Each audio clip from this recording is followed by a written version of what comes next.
ओम नमो नारायण। मैं महंत चेतनगिरी भोलागिरी आश्रम मोकलसर से आज वैसे वैश्विक महामारी के चलते हुए पूरा विश्व त्राय त्राय कर रहा है। उसके बीच में सभी अपनी अपनी सेवा में लगे हुए हैं, लेकिन मैं ऐसी दुखित घृणित घटना आपके बीच में जो कहने जा रहा हूं वो हृदय को विदीर्ण करने वाली है। घटना महाराष्ट्र के पालघर जिले के तहाड़ू ग्राम के आसपास ग्रामीणों ने, जिनको किसी संदेह में समझकर अपनी गाड़ी से उतार कर, बड़े दुख के साथ में कहना पड़ रहा है कि संदेह कैसे गाड़ी में से उतार कर महात्माओं को, जूना अखाड़ा के महात्माओं को उतार कर पीट पीट कर 200 व्यक्तियों ने मिलकर मार दिया। ऐसे संतों को मार दिया जो पूरा संत समाज इस दुख की घड़ी में भारत की सरकार, भारत की गरीब जनता के साथ में कदम से कदम मिलाकर खड़ा है। आप ऐसा कोई भी अखाड़ा, कोई भी मठ बता दीजिए, कोई भी साधारण आश्रम बता दीजिए जो इस दुख घड़ी में सरकार के व पब्लिक के साथ में खड़ा नहीं है। इसके साथ में मुझे दुख के साथ में कहना पड़ रहा है कि आप संतों को नहीं पहचान पा रहे जो मानव जाति की सेवा कर रहे हैं। और यह भी सामने आ रहा है कि वहां उस स्थल पर पुलिस गश्त दल के अनेक जवान देखते रह गए थे। उस घटना पर पुलिस वालों ने अपनी ओर किसी प्रकार का बल प्रयोग अथवा किसी प्रकार का सहयोग संतों के लिए करने की चेष्टा नहीं की। शासन के अधीन ही व्यवस्था चलती है, इसलिए अखिल भारतीय अखाड़ा परिषद ने श्री पंचदंशनाम जूना अखाड़ा के संतों ने आक्रोश के साथ में कहा है, सरकार का सदा सहयोग करते आए हमारे संत महात्माओं ने आपके लिए कहा है। ये डूब मरने वाली बात है उन लोगों के लिए, ये शर्म करे जैसी विषय है कि जो संत मानवता के हितैषी हैं उनको तुम लोगों ने पीट पीट कर मार दिया। आज ऐसा कोई संत, मैं एक बार फिर दोहरा रहा, कोई संत नहीं जो गरीबों के लिए, भारत देश के लिए खड़ा नहीं है। और उन्हीं संतों के साथ में आप लोगों ने निंदनीय कार्य किया है। हृदय इतना दुखी है और इतनी पुलिस और इतनी भारत की जनता सजग है, तो भारत देश में सबसे ज्यादा कोरोना फैलाने वाले मौलवी, तबलीगी जमात वाले मौलवी साद अभी तक कहीं भारत में ही छुपा पड़ा है। उनको बाहर निकालने की बताइए, उनको बाहर निकाल करके प्रशासन को सौंपिए।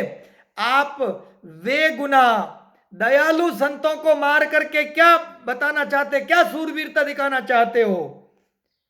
इतना निंदनीय कार्य किया है, शर्म आनी चाहिए उस गांव के लोगों को। और प्रशासन को भी कहें, चलिए हमारे संतों ने तो वैसे दुख की घड़ी में जो परंपरा है, उनके गुरुजी की समाधि स्थल पर जा रहे थे, यानी गुरुजी भगवान शिव की शरण में गए, उन गुरुजी की समाधि देने के लिए जा रहे थे। उनका कोई गुनाह नहीं था, वो कोरोना फैलाने के लिए नहीं जा रहे थे, वो केवल 2 ही व्यक्ति जा रहे थे। ऐसे ऐसे हजारों मौलाना, मौलवी, हजारों और भी कई लोग फैलाने के लिए जा रहे हैं। उनके ऊपर एक्शन नहीं लिया जाता, उनको गिरफ्तार नहीं किया जाता, और हमारे महात्माओं को मार करके उनकी विचारधारा भी यहाँ उत्पन्न हो रही है। इस समय धर्म कर्म की बात नहीं करनी चाहिए, लेकिन मुझे कहते हुए बड़ा दुख हो रहा है कि मैं महाराष्ट्र सरकार से कहूंगा कि एक्शन ले सख्त।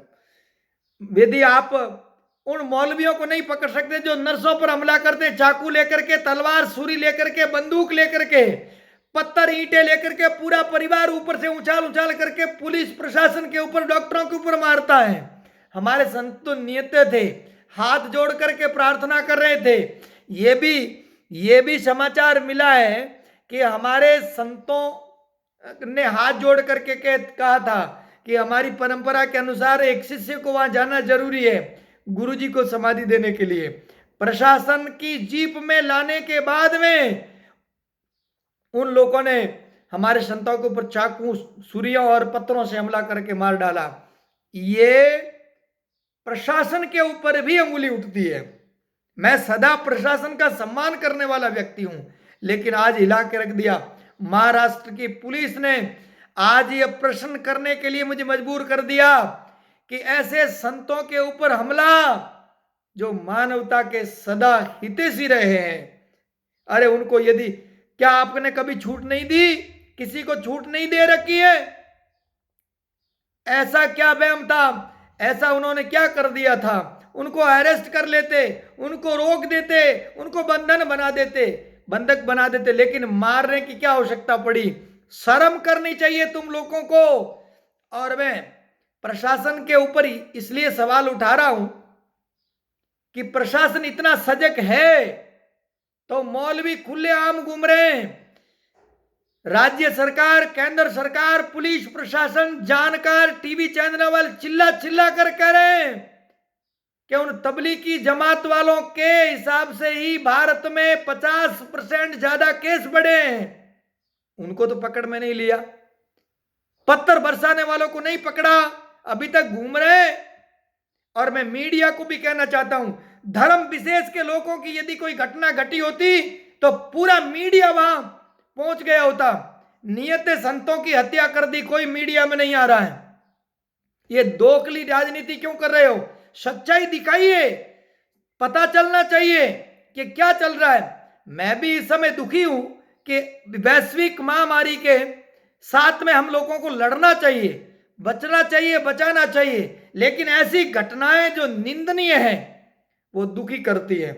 मैं हमारे ऐसे महापुरुष कल्पेश गिरी जी, सुशील गिरी जी और उनके ड्राइवर की जो निर्मम हत्या हुई है, मैं उनके चरणों में प्रणाम करता हूं और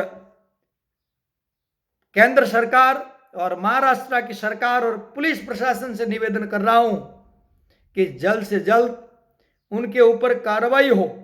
और आप इतना कुछ करना चाहते तो मेरा एक सवाल है, जब धारा 144 लगी हुई थी तो वहां 300 से 200 व्यक्ति इकट्ठे होकर के कैसे पहुंच गए? महात्माओं को कैसे मार दिया है? ये घटना इतनी दुखित है, सवाल उठाती है। इसलिए मैं कहना चाहूंगा, इतना ही कहूंगा कि जल्द से जल्द